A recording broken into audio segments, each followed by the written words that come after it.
आज के लेक्चर में हम भारत में शिक्षा का विकास देखेंगे। बड़ा ही महत्वपूर्ण ये लेक्चर है जिसमें हम लोग प्रारंभिक परीक्षा और मुख्य परीक्षाएं दोनों के लिहाज से ये लेक्चर को देखेंगे। मैं इसमें आपको मुख्य परीक्षा के जो जैसे क्या शिक्षा का प्रभाव पड़ा ये आप क्रमबद्ध रूप से बने रहिए। हम लगातार आपको बताएंगे और मुख्य परीक्षा के प्रश्नों को लिखना भी सिखाएंगे। तो चलिए आइए हम बढ़ते हैं अपने आज के इस बेहतरीन टॉपिक की तरफ कि ब्रिटिश भारत में शिक्षा का विकास।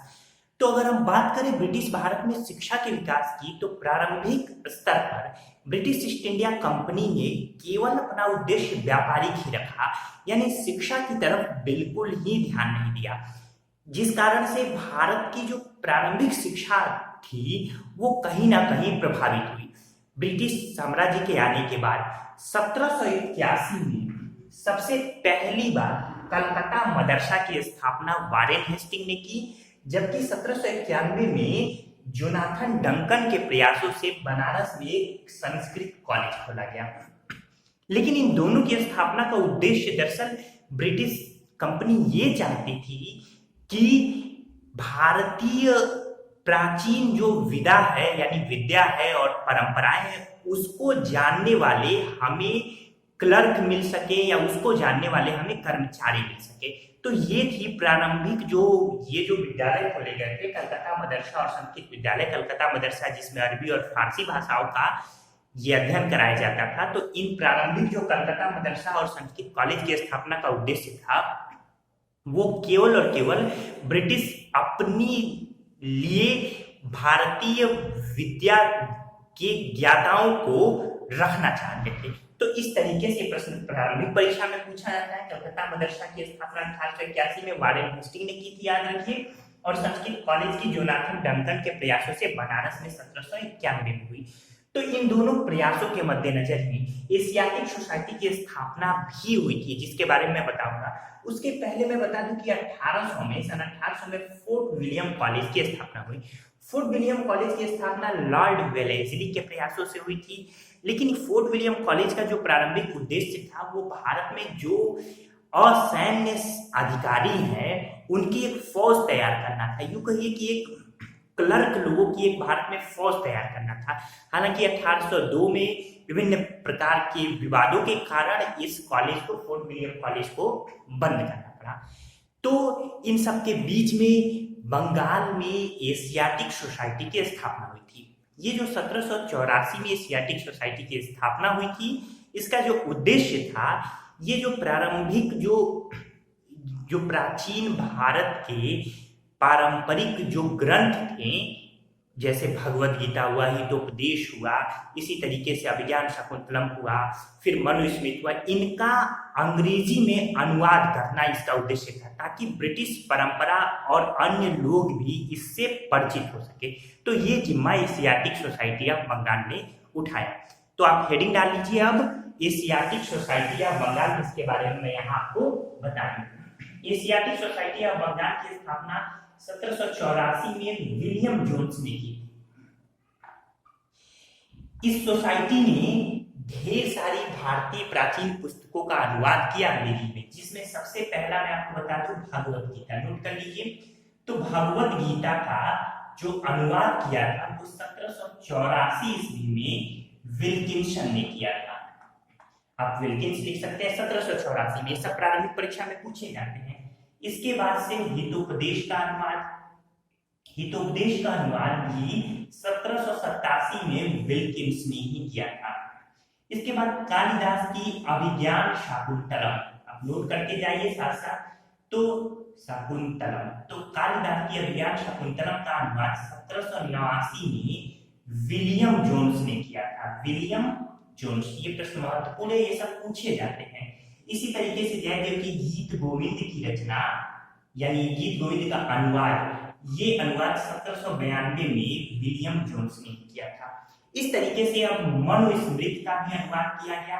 जो मनुस्मृति का अनुवाद किया गया उसे अंग्रेजी नाम दिया गया a code of Hindu law.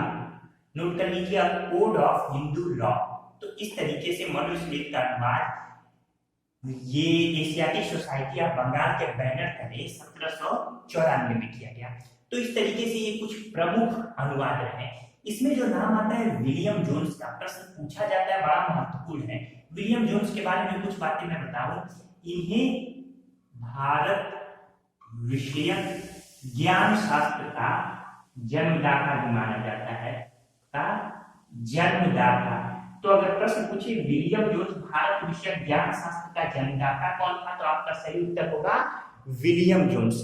इसके अलावा विलियम जोन्स के बारे में कुछ और बातें भी यहाँ बता देना जरूरी है। इन्हें मालिक जोन्स की उपाधि भी दी गई थी, इन्हें मालिक जोन्स भी कहा जाता था। इसके अलावा इन्हें फादर ऑफ इंडोलॉजी भी कहा जाता है, फादर ऑफ इंडोलॉजी। तो ये पॉइंट आप नोट कीजिए, इंडोलॉजी। तो इस तरीके से जो एशियाटिक सोसाइटी ऑफ बंगाल था उसके बारे में मैंने पूरा बताया। 1784 में विलियम जोन्स ने स्थापना की थी। भगवत गीता का अनुवाद 1784 में विल्किंस ने किया। इसी तरीके से हितोपदेश का 1787 में विल्किंस ने। अभिज्ञान शाकुंतलम जो कि कालिदास की रचना है, इसका अनुवाद 1789 में विलियम जोन्स ने किया। गीत गोविंद जयदेव की रचना है, इसका भी अनुवाद 1792 में विलियम जोन्स ने किया था। जबकि इस एशियाटिक सोसाइटी ऑफ बंगाल के प्रयासों से कोड ऑफ हिंदू लॉ के यानी इसका मनुस्मृत का अनुवाद कोड ऑफ हिंदू लॉ के रूप में किया गया 1794 ईस्वी में। तो जो विलियम जोन्स थे उन्हें भारत विषयक ज्ञान शास्त्र का जन्मदाता माना जाता था। इसके अलावा मालिक जोन्स लिख लीजिएगा, मालिक जोन्स और फादर ऑफ इंडोलॉजी भी किसे ये उपमा दी गई है, दोनों नाम किसे दिया गया है, तो विलियम जोन्स को दिया गया है। तो इस तरीके से ये प्रारंभिक प्रयास जो है, जो प्रयास ब्रिटिश कंपनी की तरफ से है। इसके बाद से एशियाटिक सोसाइटी ऑफ बंगाल के बाद से अब अगला प्रयास विभिन्न मिशनरियों का आता है। क्योंकि 1813 से पहले मिशनरियों को अपने धार्मिक प्रचार प्रसार की इजाजत नहीं थी। 1813 के चार्टर एक्ट के बाद मिशनरियों को अपने धार्मिक प्रचार प्रसार की इजाजत मिली थी।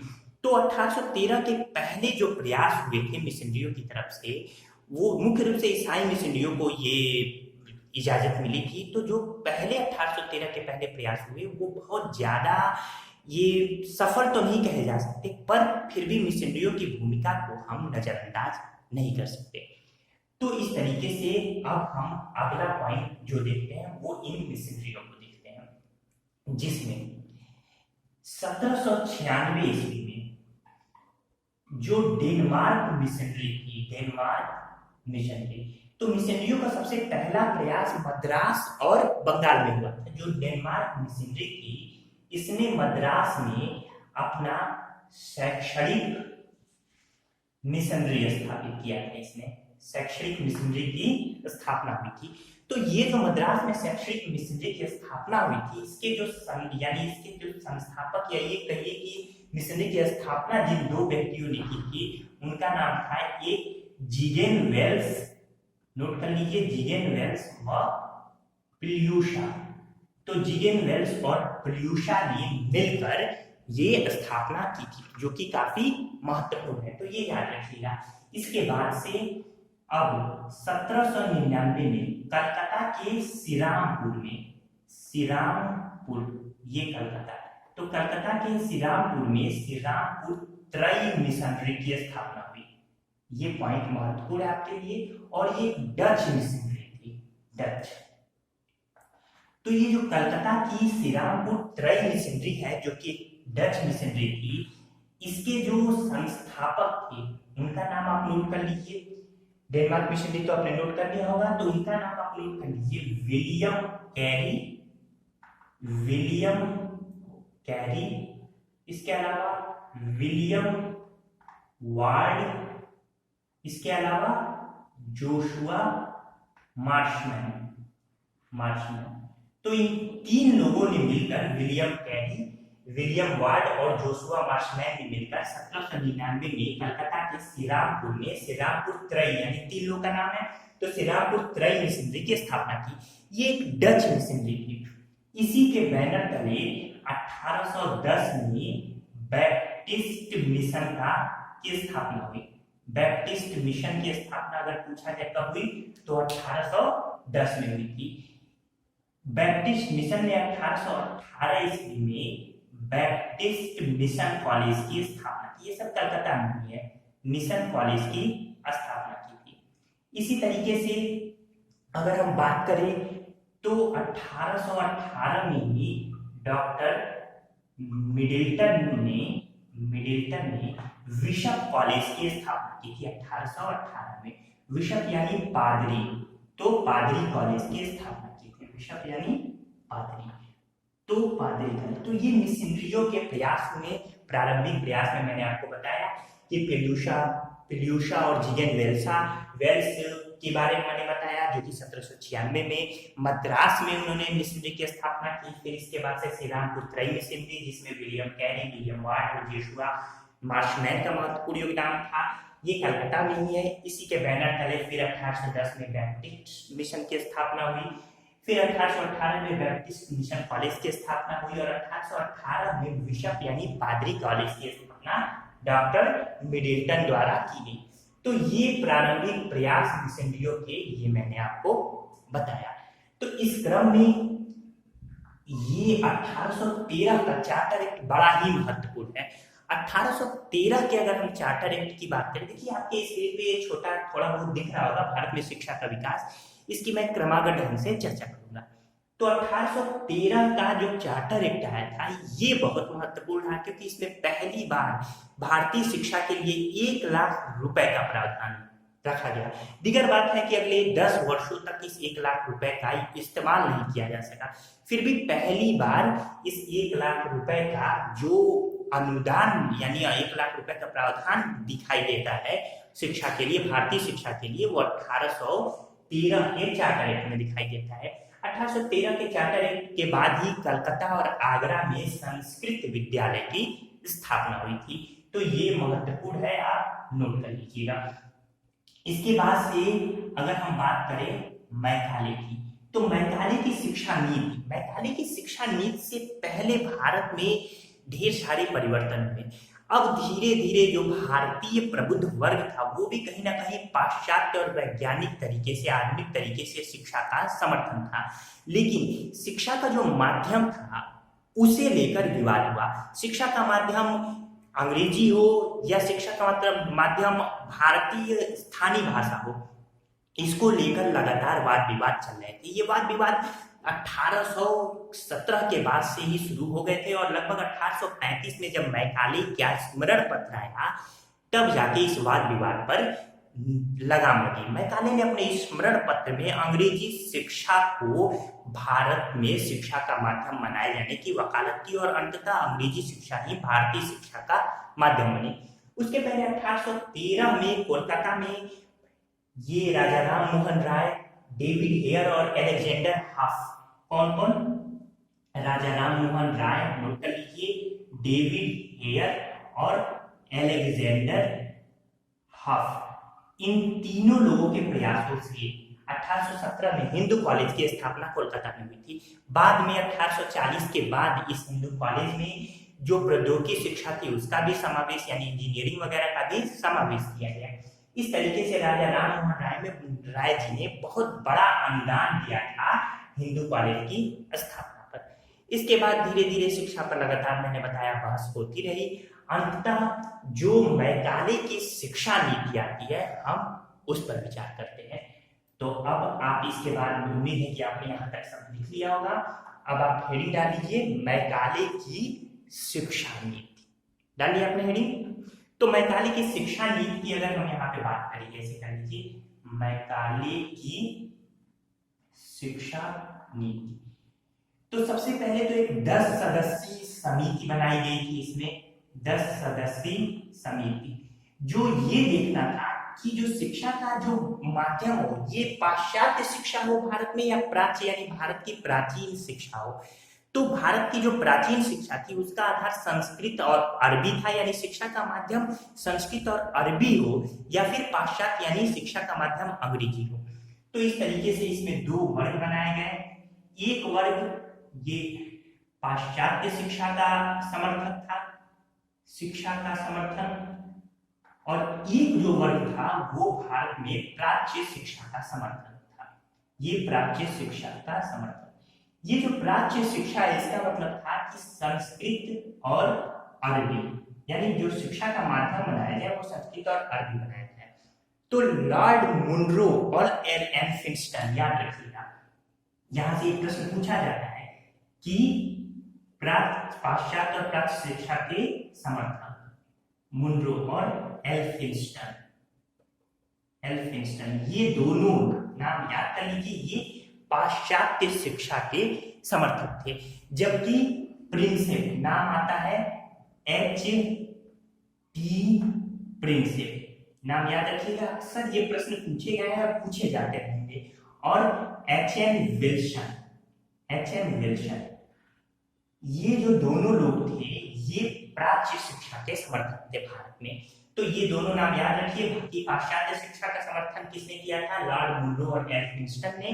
जबकि प्राच्य शिक्षा का वो एच टी प्रिंसेप और विल्सन ने। तो इस तरीके से मैकाले, जो कि स्वयं इस पाश्चात्य शिक्षा के अग्रदूत के रूप में अपनी भूमिका अदा कर रहे थे। इसके अलावा जो वारेन हेस्टिंग्स और मिंटो, ये लॉर्ड मिंटो, इन दोनों ने संस्कृत व अरबी यानी प्राच्य शिक्षा के समर्थन की वकालत की। अंततः लॉर्ड विलियम बेंटिंक के समय, जब लॉर्ड विलियम बेंटिंक 1935 में, उस समय वो भारत के गवर्नर जनरल थे, तो उस समय लॉर्ड मैकाले ने अपना स्मरण पत्र प्रस्तुत किया था। तो 2 फरवरी, नोट कर लीजिए इसे, 1835 में लॉर्ड मैकाले ने अपना स्मरण पत्र, मैकाले का स्मरण पत्र प्रस्तुत किया। ये महत्वपूर्ण है, आप लिख सकते हैं, ठीक, माइनस। तो इस तरीके से ये मैकाले ने अपना स्मरण पत्र 2 फरवरी 1835 को प्रस्तुत किया। इसके बाद अंततः लॉर्ड विलियम बेंटिंक ने 7 मार्च 1835 को मैकाले के स्मरण पत्र को स्वीकार करते हुए मैकाले की शिक्षा नीति को लागू कर दिया। मैकाले की शिक्षा नीति में सबसे पहला तो ये आप नोट कर लीजिए कि जो शिक्षा का माध्यम था वो भारतीय शिक्षा का माध्यम अंग्रेजी बना दी गई। ये जो मैकाले का जो विचार था, मैकाले ने ब्रिटिश संसद में भी कहा था कि मैंने पूरे भारत में विचरण किया है और मैंने देखा कि यहाँ पे कोई गरीब ही नहीं है, यहाँ तो सभी लोग अपने आप में शिक्षा से संपन्न है, सभी लोगों को घर घर में यहाँ शिक्षा व्याप्त है। इसके अलावा उसने ये भी स्वीकार किया था कि अगर भारतीयों को अंग्रेजों का हितैषी बनाना है तो इस प्रकार की शिक्षा पद्धति लागू करनी पड़ेगी कि वो रंग और रूप से तो भारतीय रहे, लेकिन बुद्धि से, विचार से, भावनाओं से वो ब्रिटिश हो जाए। और यही अपने उद्देश्यों में मैकाले पूर्णतः सफल भी रहा। उसकी जो ये शिक्षा नीति थी, इसका उद्देश्य यही था कि भारतीय रंग व रूप से तो वो इंडियन यानी भारतीय ही रहे, लेकिन बुद्धि, विचार और प्रवृत्ति में ये क्या हो जाए, विचार और प्रवृत्ति में ये अंग्रेज हो जाए। और कहीं ना कहीं ये नीति बिल्कुल सफल भी रही। इसी नीति के परिपालन में उसने एक नीति चलाई जिसे अधोमुखी निस्यंदन का सिद्धांत भी कहते हैं। तो ये मैं मिटा रहा हूं, उम्मीद है कि आपने ये लिख लिया होगा, नोट्स बना लिया होगा। तो ये जो अपनी नीति के परिपालन में इसमें डाउनवर्ड, इसको नोट कर सकते हैं आप, डाउन यहां लिखा हुआ है, डाउनवर्ड इन्फिल्ट्रेशन थियरी यानी अधोमुखी निस्यंदन का सिद्धांत या विप्रवेशन सिद्धांत। तो ये सिद्धांत था क्या, मैकाले ने देखा कि अगर छोटे तबके यानी निम्न वर्ग के जो लोग हैं या जो कि जिनके पास बहुत ज्यादा पैसा नहीं है, जो अपना कैसे जीवन यापन बस चला रहे हैं, या मध्यम वर्ग है, अगर इन लोगों में हम जबरदस्ती अंग्रेजी शिक्षा थोपते हैं तो ये उतनी कारगर नहीं होगी। जरूरी नहीं कि, क्योंकि ये भारत की मूल जड़ों से जुड़े हुए हैं, तो जरूरी नहीं कि वो अंग्रेजी शिक्षा को उतनी तेजी से और उस तरीके से आत्मसात करें।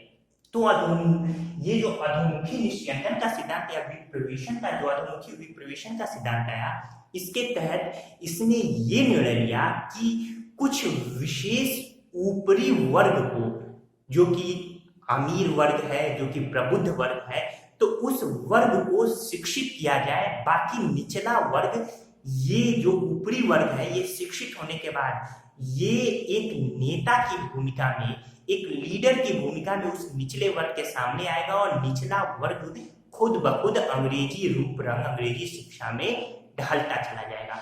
तो इसी एक विशेष ऊपरी वर्ग को शिक्षित, अंग्रेजी भाषा या अंग्रेजी परंपराओं में शिक्षित करने की जो योजना रही, जो सिद्धांत रहा, उसी को अधोमुखी निस्यंदन का सिद्धांत या इन्फिल्ट्रेशन थियरी या फिर अधोमुखी विप्रवेशन सिद्धांत या डाउनवर्ड इन्फ्लेशन थियरी कहते हैं। इस योजना के जन्मदाता, माफ कीजिएगा, तो इस योजना के जो जन्मदाता रहे वो मैकाले और ऑकलैंड, इन दोनों ने मिलकर इस योजना को सजीव रूप दिया और लॉर्ड विलियम बेंटिंग के समय ये योजना पारित हुई। तो यानी ये सिद्धांत पारित हुआ 1935 में। तो उम्मीद है कि आप लोग अधोमुखी निस्यंदन का सिद्धांत या विप्रवेशन का सिद्धांत लॉर्ड मैकाले का समझ गए होंगे। तो इस तरीके से लॉर्ड मैकाले की ये जो योजना थी, ये लगभग ये 1835 है, ये लगभग यहाँ पे आप ये 1835। तो लॉर्ड मैकाले की योजना 1853 तक ऐसे ही चली, लगभग ये 18-20 सालों तक लॉर्ड मैकाले की योजना थी। लेकिन इसकी समीक्षा करने के लिए 1854 में वुड डिस्पैच आता है, यानी चार्ल्स वुड का डिस्पैच। ये जो चार्ल्स वुड का डिस्पैच है, ये भारत में जो शिक्षा पद्धति चल रही थी उसकी समीक्षा करने के लिए आता है, मैकाले की शिक्षा नीति की समीक्षा करने के लिए आता है। तो ये चार्ल्स वुड के डिस्पैच के पहले यानी 1835 से 1854 के बीच की गतिविधियां ये रही कि अब भारत में जो प्रारंभिक शिक्षा का माध्यम था उसे भी अंग्रेजी शिक्षा का माध्यम बना दिया गया। देशी भाषाओं का कहीं ना कहीं लोप होता गया। छोटे छोटे स्तर पर अंग्रेजी भाषा में विद्यालय खोले गए। न केवल हायर एजुकेशन बल्कि लोअर एजुकेशन में भी, यानी जो प्रारंभिक शिक्षा थी उसमें भी अंग्रेजी भाषा को मैंडेटरी यानी आवश्यक कर दिया गया। हद तो तब हो गई जब 1844 के बाद ये बिना अंग्रेजी शिक्षा के सरकारी नौकरी कोई पा ही नहीं सकता था, यानी सरकारी नौकरी प्राप्त करने के लिए अंग्रेजी भाषा में शिक्षित होना अनिवार्य कर दिया गया। इससे अब विशेष मध्यम वर्ग जो था वो तेजी से न चाहते हुए भी अंग्रेजी शिक्षा की तरफ आकर्षित हुआ और एक बहुत बड़ा तबका अंग्रेजी शिक्षा में अपनी रुचि दिखाने लगा। तो इस तरीके से इन सब प्रयासों के बीच में 1835 से 54 के बीच में एक नाम आता है थॉमसन। ये नाम महत्वपूर्ण है, जेम्स थॉमसन। तो जेम्स थॉमसन ने ये उत्तर प्रदेश के उत्तर पश्चिम प्रांत के लेफ्टिनेंट गवर्नर थे। नोट कर लीजिए, लेफ्टिनेंट गवर्नर, जो कि लगभग 1843 से 53 तक लेफ्टिनेंट गवर्नर है। इन्होंने देशी भाषा में शिक्षा को प्रोत्साहित किया था। अपनी इस पूरे क्षेत्र में देशी भाषा को शिक्षा को प्रोत्साहित किया। इन्होंने छोटे छोटे स्कूल बंद करा दिए। पॉइंट में लिखना चाहते हैं तो लिख लीजिए, देशी भाषा द्वारा ग्राम शिक्षा, इनकी जो योजना रही अपने क्षेत्र में, एक इन्होंने ये देशी भाषा द्वारा ग्राम शिक्षा को प्रोत्साहन, नोट कर लीजिए, को प्रोत्साहन। अंग्रेजी शिक्षा कॉलेज तक सीमित, अगला लिख लीजिए, अंग्रेजी शिक्षा कॉलेज तक सीमित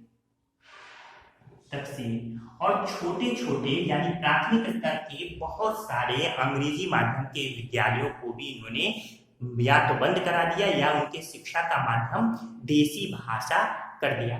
तो इस तरीके से इनके प्रयासों में जो अगला प्रयास था वो कृषि व क्षेत्रमिति। इन्होंने कृषि विज्ञान व क्षेत्रमिति यानी मेंसुरेशन, तो मेंसुरेशन की शिक्षा को भी बढ़ावा दिया। लिख लीजिए, कृषि विज्ञान और क्षेत्रमिति यानी मेंसुरेशन की शिक्षा को बढ़ावा दिया। इनका एक बड़ा ही महत्वपूर्ण योगदान है 1847 में रुड़की जो वर्तमान उत्तराखंड में, तत्कालीन समय में उत्तर पश्चिमी जो प्रांत था के अंतर्गत रुड़की आ रहा था। तो रुड़की में इन्होंने इंजीनियरिंग कॉलेज की 1847 में स्थापना की थी। ये लिख सकते हैं कि रुड़की इंजीनियरिंग कॉलेज की स्थापना किसने की थी? तो थॉमसन ने 1847 में इन्हीं के प्रयासों से रुड़की में इंजीनियरिंग कॉलेज की स्थापना हुई, जो वर्तमान में एक बड़े ही प्रसिद्ध आईआईटी के रूप में जाना जाता है। तो इस तरीके से इनका जो देसी भाषा के लिए इन्होंने बहुत बेहतरीन योगदान दिया। इनका मानना था कि जो अंग्रेजी शिक्षा है ये उच्च स्तर पर ही रहने दिया जाए, यानी कॉलेज शिक्षा तक। जो प्रारंभिक शिक्षा है उसमें देसी भाषा को, भारत की जो देशी भाषा है, स्थानीय भाषा है, उनको बढ़ावा दिया जाए। तो इस तरीके से ये थॉमसन के पूरे प्रयास जो कि महत्वपूर्ण है आपके लिए, आपने देखा। तो उम्मीद है कि ये सब जो कॉन्सेप्ट है आपको समझ में आ रहे होंगे। इसके बाद अब आता है 1854 का वुड डिस्पैच। 1854 के चार्ल्स वुड डिस्पैच से पहले कुछ उच्च स्तरीय शिक्षा के प्रयास हुए। अगर प्रश्न पूछा जाए कि चार्ल्स वुड डिस्पैच ने किसे प्राथमिकता दी, तो आपका सही उत्तर होगा कि विश्वविद्यालय स्तर की शिक्षा को प्राथमिकता दी, शिक्षा को प्राथमिकता। तो इससे पहले 1854 के पूर्व भी कई सारे छोटे बड़े स्कूल खोले गए, तो उन स्कूलों की मैं चर्चा करूंगा। इससे पहले हम 1854 के चार्ल्स स्कूल यानी कॉलेज की मैं चर्चा करूंगा। इससे पहले हम 1854 के चार्ल्स वुड डिस्पैच को देख लेते हैं। तो अब आपको अगले लगभग ये 3.5-4 मिनट के अंतर्गत एक स्लाइड रूप में आपको ये पूरा आएगा, जिसमें मैंने पूरी चर्चा की है। नोट्स आपके सामने होंगे, जिसे आप देखकर नोट्स भी बना लीजिए। तो ठीक है दोस्तों, पहले चार्ल्स वुड डिस्पैच पर चर्चा करते हैं। तो आइए चार्ल्स वुड का डिस्पैच जो कि 1854 में आया था उसकी चर्चा करते हैं। इसे भारतीय शिक्षा का मैग्ना कार्टा यानी एक प्रकार का शपथ पत्र समझ लीजिए। तो इसे भारतीय शिक्षा का मैग्ना कार्टा भी कहा जाता है। सर चार्ल्स वुड जो अर्ल ऑफ एबरडीन की मिलीजुली सरकार में बोर्ड ऑफ कंट्रोल के अध्यक्ष थे, उन्होंने 1854 में भारत की भावी शिक्षा के लिए एक विस्तृत योजना बनाई। इस समय भारत के गवर्नर जनरल लॉर्ड डलहौजी थे। तो इस तरीके से इनकी जो योजना की प्रमुख सिफारिशें थीं वो देख लेते हैं। तो सबसे पहला कि सरकार जन साधारण की शिक्षा का उत्तरदायित्व स्वयं वहन करे। अब इससे क्या हुआ कि जो अधिगामी विप्रवेशन सिद्धांत था इसके पहले मैकाले का, जिसमें कुछ विशेष उच्च वर्ग को शिक्षित किया जा रहा था ताकि भारत के अन्य वर्ग तक वो शिक्षा का प्रचार प्रसार और सारी चीज़ें प्रचारित करें, तो वो कम अब कागजों में ही सिमट कर रह गया। तो कुल मिलाजुलाकर जो मैकाले की अधोगामी विप्रवेशन नीति थी, जिसके तहत एक विशेष निम्न वर्गीय तबका शिक्षा से वंचित कर दिया गया था, उस पर विराम लगने की प्रक्रिया शुरू हुई। फिर गांवों में देशी भाषाई प्राथमिक पाठशालाएं स्थापित करने पर जोर दिया गया, जिसमें जो ऊपरी स्तर के आंग्ल देशी भाषाई हाई स्कूल तथा लंदन विश्वविद्यालय की तर्ज पर तीनों प्रेसिडेंसियों जो कि बम्बई, कलकत्ता और मद्रास हैं, तो उन तीनों में एक विश्वविद्यालय स्थापित करने पर जोर दिया गया। इन विश्वविद्यालयों में एक कुलपति, एक सीनेट और उसके अधि सीनेट यानी फेलोज को नियुक्त करने पर इसमें सिफारिश की गई थी।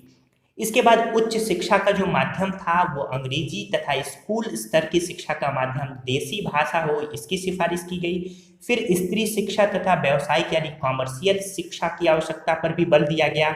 इसके साथ साथ तकनीकी विद्यालयों एवं अध्यापक प्रशिक्षण संस्थाओं की स्थापना की सिफारिश की गई। फिर निजी क्षेत्र में प्रोत्साहित यानी निजी क्षेत्र को प्रोत्साहित करने के लिए सब्सिडी यानी अनुदान सहायता की पद्धति चलाने की सिफारिश हुई। इसी तरीके से सरकारी शिक्षण संस्थाओं में दी जाने वाली जो शिक्षा हो वो सेक्युलर हो, धर्मनिरपेक्ष हो, इसकी भी सिफारिश की गई थी। और इसने जो वुड डिस्पैच था, इसने इस बात की घोषणा की कि सरकार की शिक्षा नीति का उद्देश्य पाश्चात्य शिक्षा का प्रसार है। कुल मिला जुलाकर जो वेस्टर्न एजुकेशन था यानी अंग्रेजी शिक्षा का माध्यम, वही इसमें भी उसी शिक्षा को मुख्य माना गया, लेकिन जो प्राथमिक स्तर की शिक्षाएं थी उसको देसी भाषा में देने पर जोर दिया गया। तो इस तरीके से जो परिणाम निकला वुड डिस्पैच का, तो 1857 में डिस्पैच की सिफारिशों को स्वीकार करते हुए कलकत्ता, बम्बई और मद्रास में विश्वविद्यालय खोले गए। इसके अलावा सभी प्रांतों में शिक्षा विभाग का गठन किया गया। स्त्रियों के लिए जेईडी बेथुन द्वारा 1849 में कलकत्ता में बेथुन स्कूल की स्थापना की गई। बेथुन शिक्षा परिषद यानी काउंसिल ऑफ एजुकेशन के अध्यक्ष थे। ये आपको इस पहले के लेक्चर्स में मैंने इस पर डिस्कस किया है। इस तरीके से चार्ल्स वुड द्वारा अनुमोदित विधियां एवं आदर्श लगभग 50 वर्षों तक प्रभावी रहे। इसी काल में भारतीय शिक्षा का तीव्र गति से पाश्चात्यीकरण हुआ। तो ये आपका चार्ल्स वुड डिस्पैच रहा। तो 1854 के चार्ल्स वुड डिस्पैच के बाद अब शिक्षा के क्षेत्र में हम आगे बढ़ते हैं। तो इस तरीके से इसके बाद से चार्ल्स वुड डिस्पैच के बाद से हंटर आयोग आया। लेकिन 1854 के चार्ल्स वुड डिस्पैच से पहले उच्च शिक्षा के संदर्भ में कुछ प्रयास भी हुए थे, जिनके बारे में जानना यह हमारे लिए जरूरी है। तो हम यहाँ देख लेते हैं। सबसे पहले आप हेडिंग डाल सकते हैं कि 1854 से पूर्व उच्च शिक्षा का विकास या उच्च शिक्षा। तो इसमें 1835 में कलकत्ता मेडिकल कॉलेज की स्थापना हुई थी। ये आप नोट कर सकते हैं, ये कलकत्ता मेडिकल कॉलेज। तो इस तरीके से 1835। फिर इसके बाद से 1847 में नॉर्मल स्कूल की स्थापना हुई। नॉर्मल स्कूल, ये भी कलकत्ता में इसकी स्थापना हुई थी लॉर्ड हार्डिंग के समय, यानी इस स्कूल को लॉर्ड हार्डिंग ने स्थापित कराया था। इसके बाद से 1851 में पूना कॉलेज की स्थापना हुई थी। ये कुछ प्रयास पहले से हैं। फिर सेंट जॉन्स कॉलेज की स्थापना हुई। ये सेंट जॉन्स कॉलेज 1852 में इसकी स्थापना आगरा में हुई। तो इस तरीके से 1854 के पूर्व, इसके अलावा थॉमसन के 1847 में रुड़की जो कॉलेज है उसकी स्थापना हुई थी। तो ये सब चीजें हो गई कि 1854 से पूर्व जो शिक्षा में प्रयास हुए। 1835 में कलकत्ता मेडिकल कॉलेज, 47 में normal school Calcutta Lord Hardinge के समय, फिर 1851 में पूना कॉलेज और 1852 में सेंट जॉन्स कॉलेज की स्थापना हुई। इसके बाद चार्ल्स वुड आपने देख ही लिया, नोट्स बना लिया होगा आपने। अब हम आते हैं हंटर शिक्षा आयोग। 1800 हेडिंग डाल लीजिए, हंटर शिक्षा आयोग। तो 1882-83 में ये जो हंटर शिक्षा आयोग आया है, इस समय भारत के गवर्नर जनरल रिपन थे। तो भारत के गवर्नर जनरल और वायसराय इस समय रिपन थे। रिपन काफी उदारवादी थे। तो इनके समय में हंटर शिक्षा का आयोग जो शिक्षा व्यवस्था चल रही थी या शिक्षा में जो अव्यवस्था फैली थी उसकी समीक्षा करना था। और मुख्य रूप से हंटर शिक्षा आयोग का उद्देश्य प्राथमिक शिक्षा की समीक्षा कर अपनी रिपोर्ट देना था। लेकिन इसने प्राथमिक के साथ साथ माध्यमिक स्तर पर भी समीक्षा की। तो इस तरीके से आप इसमें पॉइंट नोट कर सकते हैं। पहला कि हंटर शिक्षा आयोग, आपने हेडिंग डाल दिया। तो इसमें पहला पॉइंट लिख लीजिए, गवर्नर जनरल कौन थे या वायसराय इस समय लॉर्ड रिपन। नेक्स्ट है कि शिक्षा में व्याप्त अव्यवस्था की समीक्षा हेतु, हो गया। तो पहला शिक्षा में अव्यवस्था। फिर है प्राथमिक व माध्यमिक स्तर के शिक्षा व्यवस्था में सुझाव हेतु इसकी स्थापना की गई, यानी हंटर आयोग की स्थापना। दूसरा भी हो गया। तीसरा, इसमें जो 20 सदस्य थे, जिसमें 20 में से 8 सदस्य भारतीय थे। इसने प्राथमिक यानी इसकी जो सिफारिशें रही, इन सिफारिशों में ये ध्यान रखिएगा कि प्राथमिक शिक्षा जो है वो मातृभाषा में देने पर जोर दिया कि प्राथमिक जो शिक्षा होनी चाहिए हंटर शिक्षा आयोग में वो मातृभाषा में। और जो प्राथमिक शिक्षा का संचालन होना चाहिए, प्राथमिक शिक्षा का संचालन सरकार द्वारा होना चाहिए, ठीक, यानी सरकार द्वारा संचालित। तो इस तरीके से ये हंटर आयोग की कुछ सिफारिशें थी। इस समय इंग्लैंड के प्रधानमंत्री कौन थे? तो ग्लैडस्टोन थे इंग्लैंड के प्रधानमंत्री, जो कि उदारवादी दल से संबंध रखते थे। ध्यान दें, ये सब महत्वपूर्ण पॉइंट है।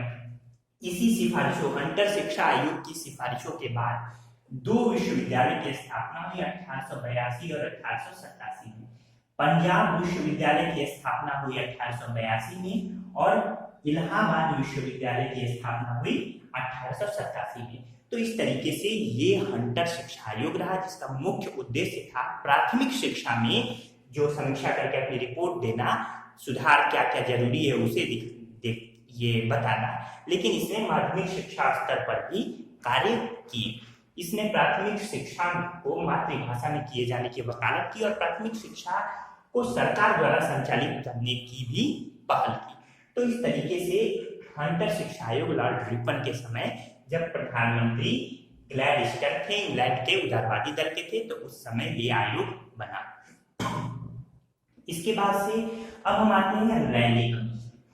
तो ये जो 1902 का रैले कमीशन है, इस समय लॉर्ड कर्जन जो काफी कट्टरवादी, काफी यूं कहिए कि बहुत सख्त गवर्नर जनरल माने जाते थे, तो कर्जन के समय रैले कमीशन की स्थापना हुई। दरअसल ये कमीशन, इसकी स्थापना विश्वविद्यालय शिक्षा की समीक्षा के लिए हुआ था। रैले कमीशन की सिफारिश पर 1904 में भारतीय विश्वविद्यालय अधिनियम पारित किया गया। तो अगली हेडिंग आप डाल दीजिए रैले कमीशन। रैले कमीशन हो गया, इसका उद्देश्य विश्वविद्यालय शिक्षा की समीक्षा करना। 1902 में इस समय गवर्नर जनरल या वायसराय कौन थे? तो लॉर्ड कर्जन।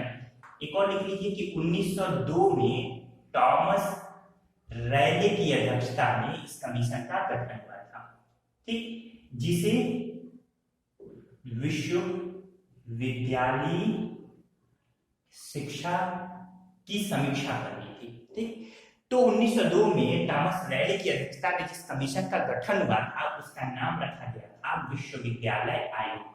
तो इसी विश्वविद्यालय आयोग का 1902 में गठन किया गया। इसमें इस आयोग में 2 भारतीयों को भी शामिल किया गया था। कौन कौन लिख लीजिए। पहला है सैयद हुसैन बिलग्रामी और दूसरा जस्टिस गुरुदास बनर्जी। तो इन 2 भारतीयों को भी, भारतीय सदस्य को भी शामिल किया गया था इस विश्वविद्यालय आयोग या रैले कमीशन के अंतर्गत। याद रहेगा कौन कौन? सैयद हुसैन बिलग्रामी और जस्टिस गुरुदास बनर्जी। जस्टिस गुरुदास बनर्जी का नाम अभी आगे भी आएगा। इन्होंने, याद रखिएगा कि 15 अगस्त 1906 को राष्ट्रीय शिक्षा परिषद का गठन किया था। राष्ट्रीय शिक्षा परिषद। तो राष्ट्रीय शिक्षा परिषद के गठन की भूमिका में सबसे पहले ध्यान रखिए कि जो रंगपुर में एक रंगपुर नेशनल कॉलेज की स्थापना की गई थी सबसे पहले 8 नवंबर 1905 को। इसके बाद से समीक्षा हुई। समीक्षा के बाद नेशनल काउंसिल ऑफ एजुकेशन का गठन किया गया। तो नेशनल काउंसिल ऑफ एजुकेशन का गठन किसने किया था? ये 15 अगस्त 1906 को जस्टिस गुरुदास बनर्जी ने। तो ये देशीय स्तर पे इसका गठन हुआ था, क्योंकि बंगाल विभाजन के बाद की ये परिस्थिति है। तो उम्मीद है कि यहाँ पे राष्ट्रीय शिक्षा परिषद भी आपको समझ में आया होगा। अब रैले कमीशन की सिफारिशों पर भारतीय विश्वविद्यालय अधिनियम 1904 का गठन हुआ। इसे देख लेते हैं। हेडिंग डाल दीजिए भारतीय विश्वविद्यालय अधिनियम 1904। भारतीय विश्वविद्यालय अधिनियम 1904 में कई सारे नई बातें आई, कई सारे सुधार किए गए। सबसे पहले तो जो विश्वविद्यालयों का यानी विश्वविद्यालयों को अब सरकार के नियंत्रण के अधीन कर दिया गया। पूरी तरीके से विश्वविद्यालय को सरकार के नियंत्रण के अधीन कर दिया गया और विश्वविद्यालय से जो संबद्ध कॉलेज थे, उन कॉलेजों पर विश्वविद्यालयों का प्रभुत्व या अधिकार बढ़ा दिया गया। इसके साथ साथ 6 वर्ष के लिए, ये भी पॉइंट महत्वपूर्ण है, 6 वर्ष के लिए सीनेट मतलब उप सदस्य, तो उप सदस्यों की भी नियुक्ति की गई।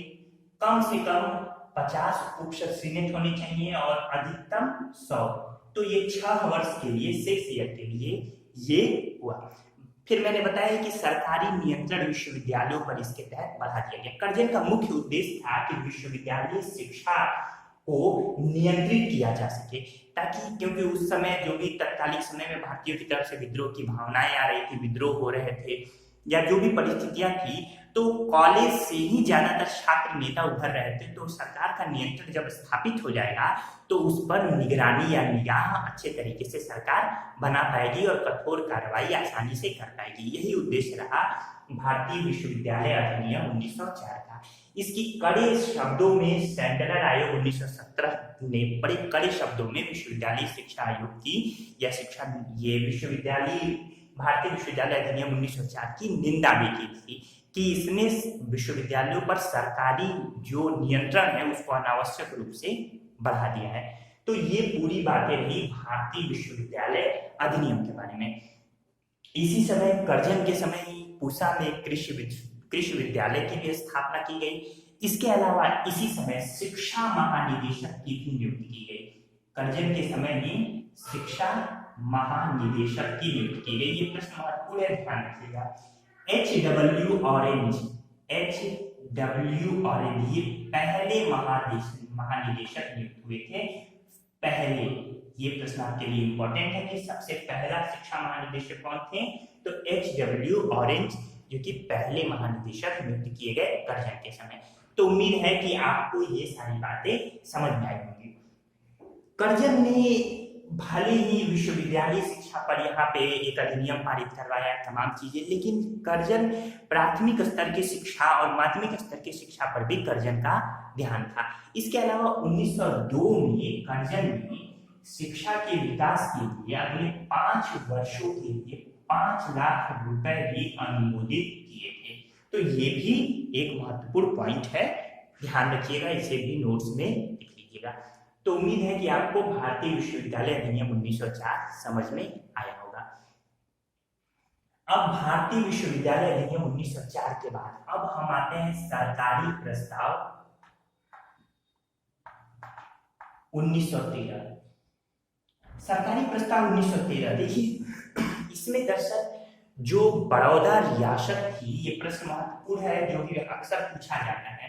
कौन सी रियासत? बड़ौदा। कि सबसे पहले किस प्रगतिशील रियासत ने अपने यहाँ निःशुल्क प्राथमिक शिक्षा, निःशुल्क और अनिवार्य प्राथमिक शिक्षा प्रारंभ की? तो 1906 में बड़ौदा रियासत ने अपने क्षेत्र में निःशुल्क और अनिवार्य प्राथमिक शिक्षा प्रारंभ की।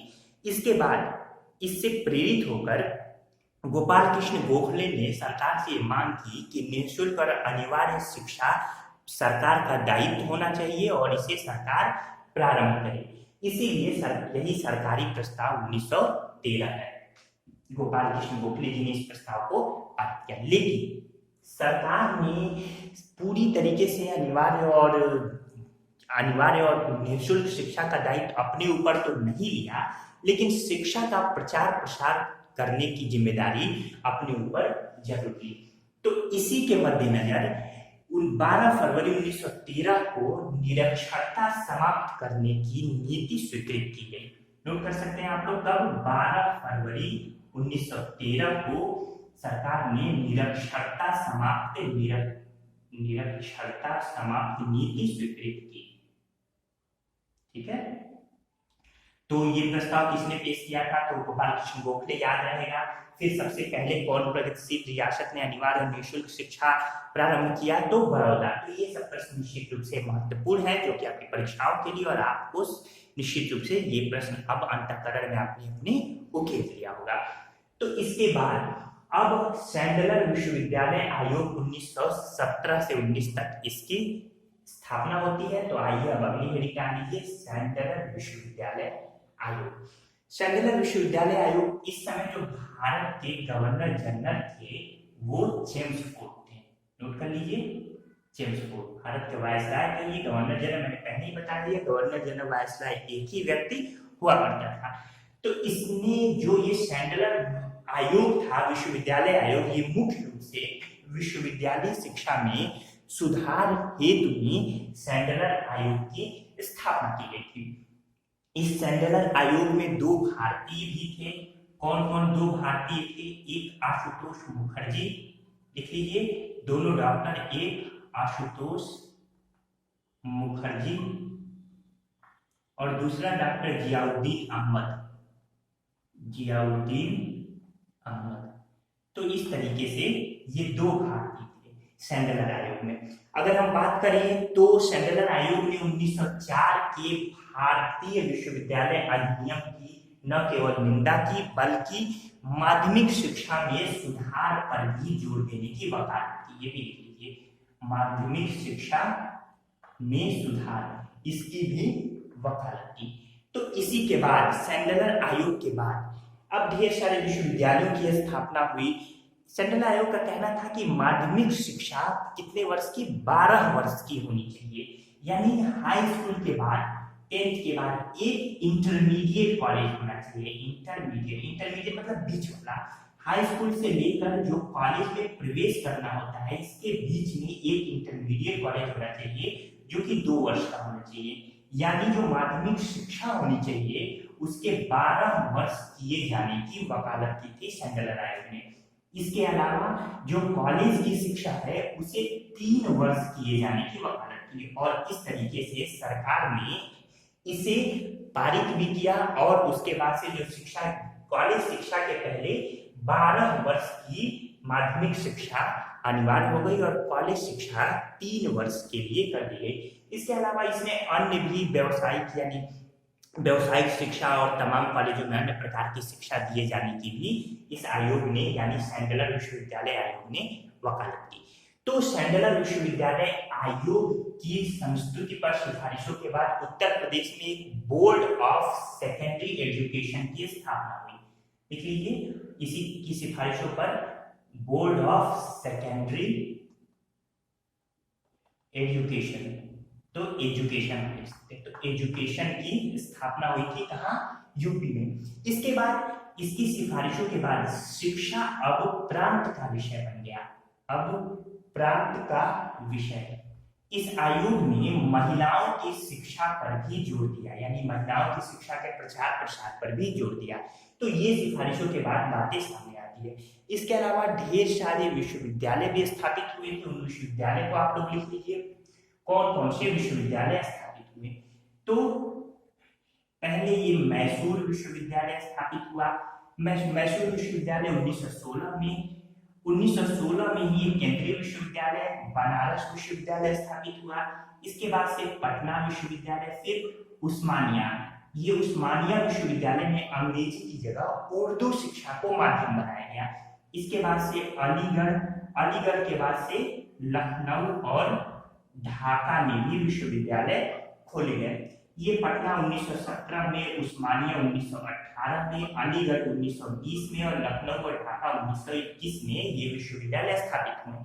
तो इस तरीके से आप नोट कर लीजिए, मैसूर विश्वविद्यालय 16, बनारस 1916, पटना विश्वविद्यालय 1917, उस्मानिया जहाँ उर्दू माध्यम में शिक्षा दी जाए ये देने अनिवार्य हुई, ये वर्तमान तेलंगाना में, ये हैदराबाद यानी आंध्र प्रदेश का क्षेत्र तत्कालीन समय में, तो ये 1918 में, फिर अलीगढ़ 1920 और लखनऊ और ढाका विश्वविद्यालय 1921, जिसमें बनारस और अलीगढ़ विश्वविद्यालय इसे केंद्र के अधीन रख दिया गया।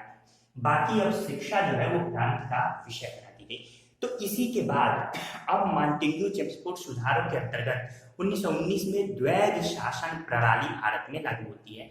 तो अगला पॉइंट है कि द्वैध शासन के अंतर्गत शिक्षा, हेडिंग नोट कर लिए। तो द्वैध शासन के अंतर्गत जो शिक्षा थी उसके अंतर्गत केंद्र ने शिक्षा को पूर्ण रूप से अब प्रांत का विषय बना दिया और अपनी जिम्मेदारी शिक्षा से संबंधित केंद्र की जिम्मेदारी पूरी तरीके से उसने अपने आप को मुक्त कर दिया। तो कहीं ना कहीं ये बड़ी अच्छी बात नहीं थी, क्योंकि प्रांत का विषय बनाया जाना अपने आप में अब एक ये थी कि प्रांत तो अपने तरीके से ये व्यवस्था करेंगे, लेकिन जब सरकार यानी केंद्र का नियंत्रण हट जाएगा तो प्रांत मनमाने भी होने लगे। इन्हीं के संदर्भों में फिर अब हार्टोग समिति 1929 में हार्टोग समिति बनी। तो आइए अब हम देखते हैं द्वैध शासन के अंतर्गत शिक्षा आपने समझ ही लिया कि प्रांत का विषय बना दिया, केंद्र ने शिक्षा से खुद को अलग कर लिया। अब अगला है हार्टोग समिति, इसे हेडिंग डाल दीजिए हार्टोग समिति के समय जो भारत में गवर्नर जनरल या वायसराय थे वो लॉर्ड इरविन थे।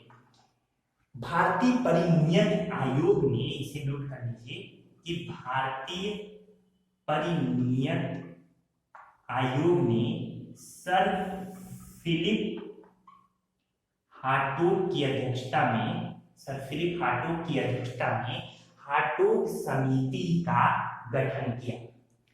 तो इस हार्टोग समिति ने जो 1929 में एक हार्टोग समिति गठित हुई थी, तो हार्टोग समिति ने सबसे पहले प्राथमिक जो शिक्षा है उसकी अनिवार्यता पर प्रश्न चिन्ह लगा दिया। यानी इसने प्राथमिक शिक्षा की अनिवार्यता की आलोचना की। पॉइंट नोट कर लीजिए, पहला है कि हार्टोग समिति ने प्राथमिक शिक्षा की अनिवार्यता की आलोचना की। इसके बाद हार्टोग समिति ने ये कहा कि जो ग्रामीण पृष्ठभूमि के या ग्रामीण प्रवृत्ति के जो विद्यार्थी हैं, तो हार्टोग समिति का मानना था कि वो आगे बहुत, यानी उनका दिमाग इतना विकसित नहीं हो पाता, बहुत ज्यादा शिक्षा नहीं कर पाते, तो इस तरीके से 8वीं के बाद ग्रामीण पृष्ठभूमि के विद्यार्थियों को 8वीं के बाद व्यवसायिक शिक्षा में लगा देना चाहिए। व्यवसायिक शिक्षा, औद्योगिक शिक्षा, यानी ताकि वो कुछ टेक्निकल चीजें सीख कर कुछ अपनी आजीविका का साधन कर सके। तो कहीं ना कहीं एक शहरी और ग्रामीण शिक्षा में भेदभाव दिखता है हार्टोग समिति की सिफारिश में। दूसरा दिखता है कि हार्टोग समिति ने ये कहा कि केवल उन्हें ही उच्च शिक्षा विश्वविद्यालयों में प्रवेश दिया जाए जो योग्य हो, जो योग्य नहीं हो उनको प्रवेश नहीं दिया जाए। यानी सभी लोगों को उच्च शिक्षा विश्वविद्यालय में प्रवेश दिए जाने पर भी मनाही की सिफारिश की थी हार्टोग समिति ने। तो इस तरीके से 1935 में हार्टोग समिति की सिफारिशों पर केंद्रीय बोर्ड का पुनर्गठन किया गया। लिख लीजिए, केंद्रीय शिक्षा बोर्ड का पुनर्गठन। किसकी सिफारिशों पर 1935 में केंद्रीय शिक्षा बोर्ड का पुनर्गठन किया गया? तो हार्टोग समिति की सिफारिशों पर।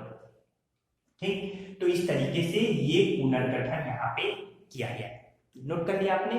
तो ये काफी महत्वपूर्ण भी था, ये प्रश्न पूछा जाता है, केंद्रीय शिक्षा बोर्ड का पुनर्गठन। तो इस तरीके से मुझे उम्मीद है कि आप हार्टोग समिति को भी समझ गए होंगे। इसके बाद अब उथल पुथल की स्थिति रही। महात्मा गांधी जी हरिजन नामक एक समाचार पत्र निकाला करते थे।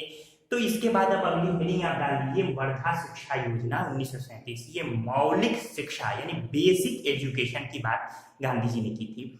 जो गांधी जी अपना हरिजन नामक समाचार पत्र निकालते थे, उसी में उन्होंने एक लेख निकाला था। वही जो लेख है वो लेख वर्धा शिक्षा योजना 1937 के नाम से जाना गया है। तो आप हेडिंग डाल सकते हैं, वर्धा शिक्षा योजना 1937। तो गांधी जी द्वारा हरिजन पत्रिका में या हरिजन पत्र में जो लेख प्रकाशित किया गया, वही लेख, उसी लेख का संकलन वर्धा शिक्षा योजना 1937 के नाम से जानी गई। गांधी जी ने मौलिक यानी बेसिक आधारभूत शिक्षा पर जोर दिया। गांधी जी का कहना था कि प्रारंभिक 7 वर्ष की प्रारंभिक शिक्षा या प्राथमिक जो शिक्षा होनी चाहिए वो अनिवार्य और निःशुल्क होनी चाहिए। नोट कर सकते हैं, अनिवार्य व निःशुल्क। इसके अलावा एक प्रश्न पूछता है कि जो ये वर्धा शिक्षा योजना 1937 की थी, इसका ब्यौरा किसने तैयार किया? तो बड़ा महत्वपूर्ण क्वेश्चन है। लिख लीजिए कि वर्धा शिक्षा योजना 1937 का ब्यौरा डॉक्टर जाकिर हुसैन ने तैयार किया। तो ये डॉक्टर जाकिर हुसैन ने इसका ब्यौरा तैयार किया था। ठीक है, तो इस तरीके से ये जो गांधी जी की जो वर्धा शिक्षा मौलिक आधारभूत शिक्षा की योजना थी, तत्कालिक समय में लागू नहीं हो सकी। 1937 के बाद 1939 में तो फिर विश्व युद्ध शुरू हो गया, परिस्थितियां ऐसी नहीं थी। लेकिन जब भारत आजाद हुआ तो भारत सरकार ने वर्धा शिक्षा योजना यानी मौलिक शिक्षा को आधार बनाते हुए अब 7 वर्ष की प्रारंभिक शिक्षा अनिवार्य और निःशुल्क कर दी। उसके बाद इसमें थोड़ा और संशोधन हुआ। कुल मिला जुलाकर वर्तमान समय में 6 से 14 वर्ष के बालकों के लिए प्राथमिक शिक्षा अनिवार्य और निःशुल्क किया जाना सरकार का एक दायित्व बना और सरकार इसके लिए प्रयासरत रहती है सरकारी स्कूलों के माध्यमों द्वारा। इसके अलावा निजी स्कूलों को भी सरकार लगातार ये अनुदान देती आई है।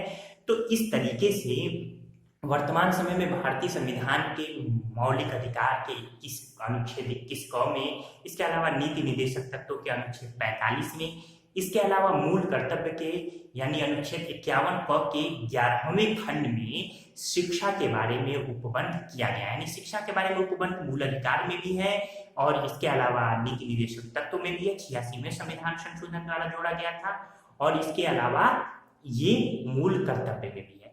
तो उम्मीद है कि आपको ये वर्धा शिक्षा योजना समझ में आई होगी। वर्धा शिक्षा योजना के बाद अब द्वितीय विश्व युद्ध जब समाप्त हुआ तो उसके बाद एक सार्जेंट योजना आती है 1944 में। सार्जेंट योजना 1944 की। इस समय भारत में जो गवर्नर जनरल या वायसराय थे वो कौन थे? Lord Wavell. तो सार्जेंट योजना क्या थी? प्राथमिक और उच्च माध्यमिक, लिख लीजिए आप लोग कि प्राथमिक व उच्च माध्यमिक विद्यालयों के स्तर को सुधारने के लिए सार्जेंट योजना आई थी। तो इसने प्राथमिक और उच्च माध्यमिक विद्यालयों की स्थिति को बेहतर करने पर बल देने की कोशिश की, यानी बल देने की सिफारिश की। इसकी योजनाएं अगले 40 वर्ष के लिए मान्य होनी थी, यानी 40 वर्ष के लिए। लेकिन खेल समिति की सिफारिश पर इसे घटाकर 16 वर्ष कर दिया गया। ठीक, खेल समिति की सिफारिश पर इसे घटाकर 16 वर्ष कर दिया गया। लेकिन इसके बाद से 1900 तत्कालिक समय में परिस्थितियां ऐसी नहीं थी कि इसे लागू किया जा सके। क्यों? क्योंकि भारत में लगातार अब आजादी की पहल चल रही थी और ब्रिटिश जो उदारवादी सरकार थी वो भी अब लगातार ये प्रयास कर रही थी कि सत्ता में आए और आने के बाद से भारत को आजादी दिलाने की पहल करें। तो इस तरीके से अब भारत की आजादी की पहल शुरू हो चुकी थी। 1947 में देश आजाद हुआ और देश को आजाद होने के बाद सार्जेंट योजना को पूरी तरीके से समाप्त कर दिया गया। और अब इसके बाद स्वतंत्रता के बाद शिक्षा के विकास के तहत सबसे पहले राधा कृष्णन आयोग का गठन किया गया। तो राधा कृष्णन आयोग, आप डॉक्टर सर्वपल्ली राधाकृष्णन जानते हैं इनका नाम। तो इस समय तत्कालिक समय में जब राधा कृष्णन आयोग का गठन किया गया था तो ये रूस में एक विशिष्ट राजदूत की हैसियत से थे। तो वो भारत आते हैं और राधा कृष्णन आयोग का गठन होता है, जिसकी सिफारिशों पर 1956 में यूजीसी विश्वविद्यालय अनुदान का गठन किया जाता है। तो अब हम इसके बाद से स्वतंत्रता के बाद शिक्षा में जो प्रगति हुई, ये राधा कृष्ण आयोग, कोठारी शिक्षा आयोग, मुदालियार माध्यमिक शिक्षा आयोग, फिर राष्ट्रीय शिक्षा नीतियों को देखेंगे, राममूर्ति समिति, यशपाल समिति और अन्य चीजों को देखते हुए हम अंत में अंग्रेजों की शिक्षा नीति का मूल्यांकन करेंगे। बड़ा महत्वपूर्ण टॉपिक है अंग्रेजों की शिक्षा नीति का मूल्यांकन। ये भी आपके स्क्रीन पे आएगा पूरी तरीके से। मुख्य परीक्षा के लिहाज से ये टॉपिक है। यहाँ एक बात बता देना जरूरी है कि प्रश्न अगर पूछे कि लोक शिक्षा विभाग की स्थापना कब की गई थी, लोक शिक्षा विभाग, तो आपका सही उत्तर होगा 1855। तो लोक शिक्षा विभाग की स्थापना चार्ल्स डिस्पैच के संदर्भ में सिफारिशों के बाद 1855 में लोक शिक्षा विभाग की स्थापना की गई। तो उम्मीद है कि अब तक ये सारी चीजें आपको समझ में आ रही होंगी। अब हम लोग स्वतंत्रता के पश्चात शिक्षा का जो विकास हुआ उसे देखते हैं। आजाद भारत में शिक्षा। आजाद भारत में शिक्षा की क्रमबद्ध श्रृंखला में हम राधा कृष्णन आयोग, फिर इसके बाद मुदलियार माध्यमिक शिक्षा आयोग, फिर कोठारी शिक्षा आयोग, इसके बाद राष्ट्रीय शिक्षा नीति 1968, फिर राष्ट्रीय शिक्षा नीति 1986, फिर हम आचार्य राममूर्ति समिति, फिर यशपाल समिति, संशोधित शिक्षा नीति 1992 और तकनीकी शिक्षा का विकास। खैर ये हमने पहले रुड़की वगैरह देख लिया है, कलकत्ता जो कॉलेज की स्थापना हुई थी। तो इस तरीके से ये सब चीजें भी हमने देख ली है। तो इस तरीके से आइए अब पहले हम देखते हैं राधा कृष्णन आयोग। तो 1948-49 में राधा कृष्णन आयोग आप नहीं डाल सकते हैं। तो नवंबर 1948 में राधा कृष्णन आयोग का गठन किया गया था। 1949 में राधा कृष्णन आयोग ने अपनी रिपोर्ट पेश की। डॉक्टर सर्वपल्ली राधाकृष्णन तत्कालिक समय में सोवियत रूस में विशिष्ट ये राजदूत के पद पर तैनात थे। तो राधाकृष्णन आयोग की सिफारिशों में डिग्री कॉलेज से पूर्व 12 वर्ष तक स्कूली शिक्षा का प्रावधान। लिख लीजिए, डिग्री कॉलेज से पूर्व यानी जो स्नातक है उससे पूर्व 12 वर्ष तक स्कूली शिक्षा का इन्होंने प्रावधान यानी ये सिफारिश की। अगली सिफारिश रही कि कम से कम 180 दिन तक पढ़ाई विद्यालयों में पढ़ाई हो, कॉलेजों में 180 दिन कम से कम पढ़ाई हो। इस 180 दिन में 11 सप्ताह के 3 सेशन हो। और ये आप कह सकते हैं कि जो परीक्षाएं हैं, परीक्षाओं को छोड़कर 180 दिन की पढ़ाई होनी चाहिए। इसी तरीके से इसने कहा कि प्रशासनिक सेवाओं के लिए स्नातक अनिवार्य नहीं होना चाहिए। ये राधाकृष्णन आयोग की सिफारिश थी। इसके बाद चौथी सिफारिश कि इन्होंने शिक्षा को समवर्ती सूची में रखे जाने की वकालत की। समवर्ती सूची यानी जो कि शिक्षा केंद्र का भी विषय हो जाए और शिक्षा प्रांत यानी राज्यों का भी विषय हो जाए। इसके बाद से इन्होंने एक यूजीसी यानी विश्वविद्यालय अनुदान आयोग गठन करने की सिफारिश की थी राधाकृष्ण आयोग ने, जिसकी सिफारिश के बाद 1953 में एक विश्वविद्यालय अनुदान आयोग का गठन किया गया, जिसे संसद द्वारा कानून बनाकर 1956 में एक स्वतंत्र निकाय बना दिया गया। तो ये सारी सिफारिशें रही राधाकृष्णन आयोग की। इसके बाद से कोठारी शिक्षा आयोग। कोठारी शिक्षा आयोग से पहले माध्यमिक शिक्षा आयोग का गठन किया गया था, जो कि माध्यमिक शिक्षा में सुधार के लिए इस आयोग का गठन किया गया, जिसे मुदालियार आयोग भी कहते हैं। तो अगली हेडिंग डाल दीजिए मुदालियार आयोग। चूंकि डॉक्टर लक्ष्मण स्वामी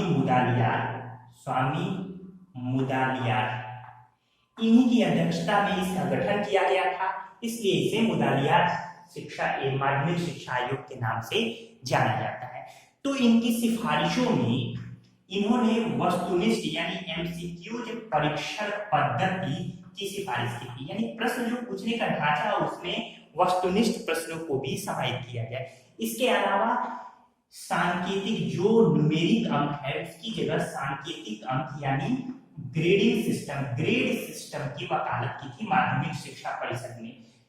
तो माध्यमिक शिक्षा परिषद में जो अंक देने की जो परिपाटी है वो नंबर सिस्टम ना होकर ग्रेड सिस्टम हो, तो इसकी भी सिफारिश की थी। तो ये था मुदालियार आयोग। मुदालियार आयोग के बाद से एक उच्च स्तरीय शिक्षा समिति का गठन किया गया था, जिसका नाम कोठारी शिक्षा आयोग था। तो अगला देख लेते हैं, हेडिंग डाल लीजिए कोठारी शिक्षा आयोग 1964-66। कोठारी शिक्षा आयोग एक उच्च स्तरीय शिक्षा आयोग था, उच्च स्तरीय। ध्यान रखिएगा, इस कोठारी शिक्षा आयोग ने नैतिक शिक्षा पर बल दिया, यानी नैतिक शिक्षा को भी शिक्षा का हिस्सा बनाए जाने की वकालत की। इसके अलावा ये पहला ऐसा आयोग था, आजाद भारत का पहला ऐसा आयोग जिसने अपनी रिपोर्ट में सामाजिक बदलावों के मद्देनजर, नोट कर लीजिए कि यह यानी कोठारी शिक्षा आयोग आजाद भारत का पहला ऐसा आयोग था जिसने अपनी रिपोर्ट में सामाजिक बदलावों के मद्देनजर कुछ ठोस सुझाव दिए। तो ये प्रश्न महत्वपूर्ण है, यानी नैतिक शिक्षा पर भी जोर दिया कि नैतिक शिक्षा अंग होना चाहिए। इसके अलावा इसने कहा कि एक ऐसी शिक्षा व्यवस्था तैयार हो जहां सभी वर्ग के बच्चे एक साथ पढ़े। ये बहुत महत्वपूर्ण है। कोठारी आयोग ने सिफारिश की कि एक ऐसी शिक्षा व्यवस्था, एक ऐसा ढांचा बनाइए जहां सभी वर्ग के बच्चे एक साथ पढ़े, नहीं तो जो उच्च वर्ग के बच्चे हैं उनका रुझान यानी वो प्राइवेट संस्थानों की तरफ चले जाएंगे और फिर सरकारी व्यवस्था और सरकारी शिक्षा व्यवस्था पूरी तरीके से छिन्न भिन्न सी हो जाएगी, और जो कि वर्तमान समय में हो भी रहा है। तो इस तरीके से कोठारी आयोग की ये सिफारिश है। इसके बाद से इसने राष्ट्रीय आय का 6% शिक्षा पर बल देने की वकालत की। इसके अलावा शिक्षा व्यवस्था को लचीला होना चाहिए, इस पर भी इसने अपनी सिफारिश यानी वकालत की बल दिया। कोठारी आयोग की जो सिफारिशें थी उसके संदर्भ में राष्ट्रीय शिक्षा नीति 1968 पारित की गई, राष्ट्रीय शिक्षा नीति 1968, जिसके तहत राष्ट्रीय आय का 6% शिक्षा पर व्यय करने की बात हुई। तो ध्यान रखिएगा, राष्ट्रीय शिक्षा नीति जो 1968 है वो किस आयोग की सिफारिश पर आई थी? तो कोठारी आयोग की सिफारिश पर। इसमें 14 वर्ष तक के बच्चों के लिए अनिवार्य और निःशुल्क शिक्षा व्यवस्था प्रारंभ की गई। फिर उच्च स्तरीय शिक्षा में जो उच्च स्तरीय शिक्षा है उससे भी भारतीय भाषाओं में, विशेषकर हिंदी भाषा में दिए जाने की वकालत हुई, यानी उच्च स्तरीय शिक्षा में भी हिंदी भाषा या भारतीय भाषाओं में दी जाए, इसकी भी सिफारिश हुई थी। इसके अलावा सस्ती पुस्तकों उपलब्ध कराने की बात की थी राष्ट्रीय शिक्षा नीति 1968 में। शिक्षा का माध्यम त्रिस्तरीय बनाने की, यानी प्राथमिक स्तर पर मातृभाषा में शिक्षा दी जाए, फिर माध्यमिक स्तर पर हिंदी में शिक्षा दी जाए और उसके बाद से अंग्रेजी में। तो ये त्रिस्तरीय शिक्षा पद्धति की वकालत या उस पर बल दिया था राष्ट्रीय शिक्षा नीति 1968 में। इसके बाद राष्ट्रीय शिक्षा नीति 1968 के बाद से अब आती है राष्ट्रीय शिक्षा नीति 1986। नोट कर लीजिए, हेडिंग डाल दीजिए राष्ट्रीय शिक्षा नीति 1986। तो ये 1986 की राष्ट्रीय शिक्षा नीति है, इसमें 10+2+3 फॉर्मूले को अपनाया गया।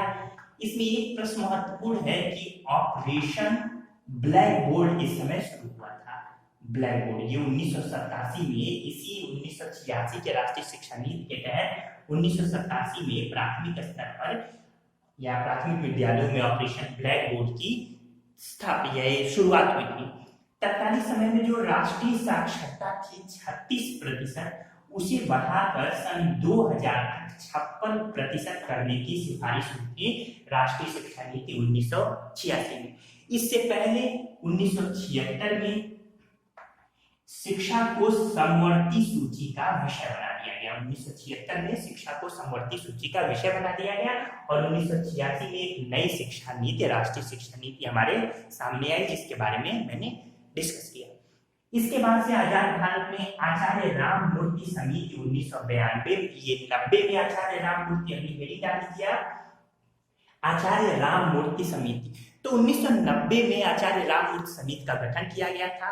जो आचार्य राममूर्ति समिति थी, इसने सेमेस्टर पद्धति की वकालत की। सेमेस्टर यानी शिक्षा की पद्धति जो वो मॉड्यूल और सेमेस्टर पद्धति हो। इसके अलावा स्किल डेवलपमेंट पर भी इसने बल देने की वकालत की। जोर दिया कि सेमेस्टर पद्धति शिक्षा में जो सालाना पद्धति हो उसमें सेमेस्टर पद्धति की शिक्षा भी जोड़ी जाए, खासकर व्यावसायिक शिक्षा में, और इसके अलावा स्किल डेवलपमेंट पर भी इसने जोर दिया। इसके बाद से आवश्यकताओं को ध्यान में रखते हुए 1993 में यशपाल समिति का गठन किया। हेडिंग डाल दीजिए यशपाल समिति 1993, ये 1993 वाली। तो इसमें सबसे पहले जो बच्चों के बस्ते हैं, तो बस्ते के बोझ की ओर ध्यान दिया गया कि इस समिति ने कहा कि जो बच्चों का बस्ते का जो बोझ है उसे कम किया जाए। कॉपी किताब या विद्यालयों में जो हर एक जो इतनी सारी किताबें ले जाई जाती हैं, तो बस्तों के बोझ को बच्चों के उसे कम करने की तरफ इसमें ध्यान दिया गया, सिफारिश की गई। और इसने ये और बात कहा कि शिक्षा को, यानी यशपाल समिति ने ये भी कहा कि शिक्षा को तकनीक से जोड़ दो, यानी शिक्षा को तकनीक से जोड़ने की भी वकालत की। अंततः एक और संशोधित शिक्षा नीति है 1992 की, उसे भी हमें यहाँ देख लेना चाहिए। संशोधित शिक्षा नीति 1992, जिसके अध्यक्ष जनार्दन रेड्डी थे। जनार्दन रेड्डी इसके अध्यक्ष थे। इसने मुख्य रूप से प्रौढ़ शिक्षा पर जोर दिया। प्रौढ़ शिक्षा पर जोर।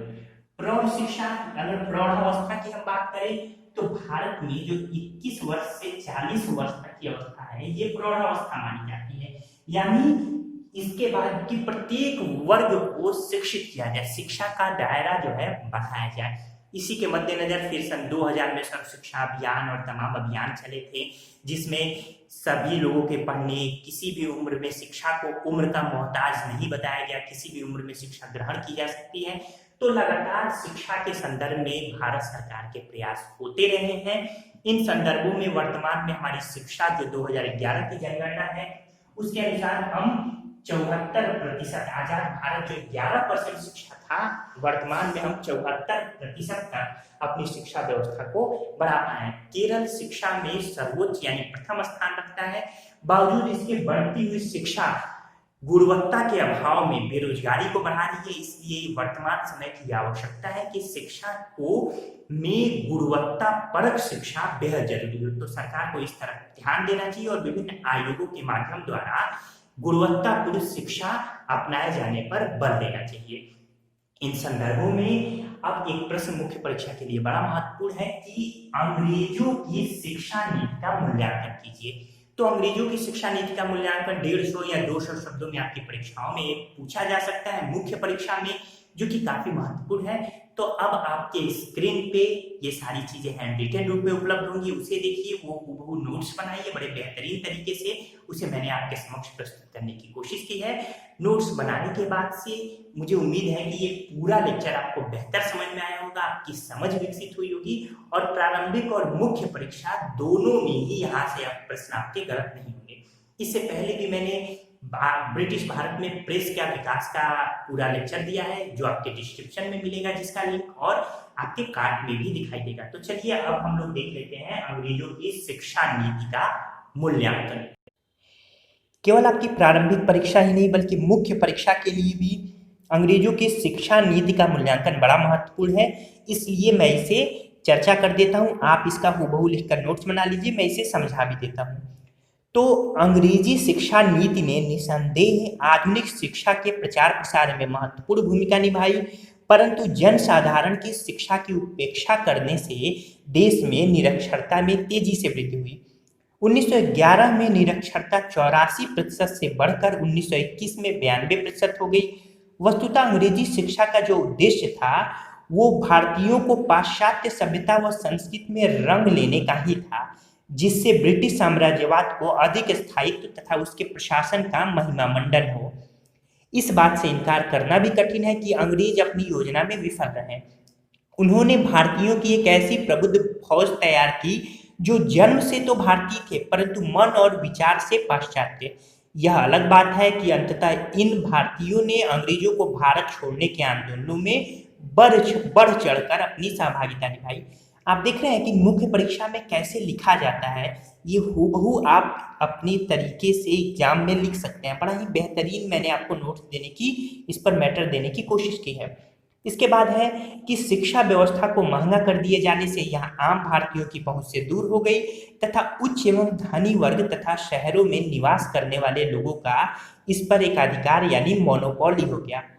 फिर इसका परिणाम क्या निकला कि अंग्रेजों ने स्त्री शिक्षा की भी पूर्ण रूप से उपेक्षा की, क्योंकि पहला तो सरकार समाज के रूढ़िवादी तबके को नाराज नहीं करना चाहती थी, जो कि स्त्री शिक्षा के पक्ष में नहीं था, और दूसरा तत्कालीन उपनिवेशी शासन के लिए यह किसी प्रकार से फायदेमंद नहीं थी। तो इस तरीके से हालांकि कुछ एक प्रबुद्ध भारतीयों के प्रयासों ने स्त्री शिक्षा की ओर सरकार का ध्यान जरूर आकृष्ट करवाया। आगे है कि इस बात से इनकार नहीं किया जा सकता कि अंग्रेजी शिक्षा के उद्देश्यों में एक ईसाई धर्म का प्रचार प्रसार भी था, जिसमें भारतीय ईसाई मिशनरियों ने महत्वपूर्ण भूमिका निभाई थी। 1556 में पहला मुद्रणालय यानी प्रिंटिंग प्रेस ईसाई मिशनरियों ने गोवा में स्थापित किया। इस तरीके से अंग्रेजों ने वैज्ञानिक और तकनीकी शिक्षा की भी उपेक्षा की। कुछ अभियांत्रिकी कॉलेज व चिकित्सा महाविद्यालय जरूर खोले गए, लेकिन यह महज यूरोपीय एवं यूरेशियाई लोगों को इंजीनियरिंग वगैरह की शिक्षा देने के लिए ही थे, न कि भारतीयों को। तो इस तरीके से आपने अंग्रेजी शिक्षा की नीति का मूल्यांकन देखा। इसका नोट्स बना लीजिए, आपकी परीक्षाओं में 200 या 250 शब्दों में जो पूछे जाते हैं उसके लिए ये बेहतरीन मैटर है। ठीक है दोस्तों, उम्मीद है कि अंग्रेजों की शिक्षा नीति का मूल्यांकन का नोट्स आप बेहतरीन तरीके से जरूर बनाएंगे और अपनी लेखन शैली को सुधारने की कोशिश करेंगे।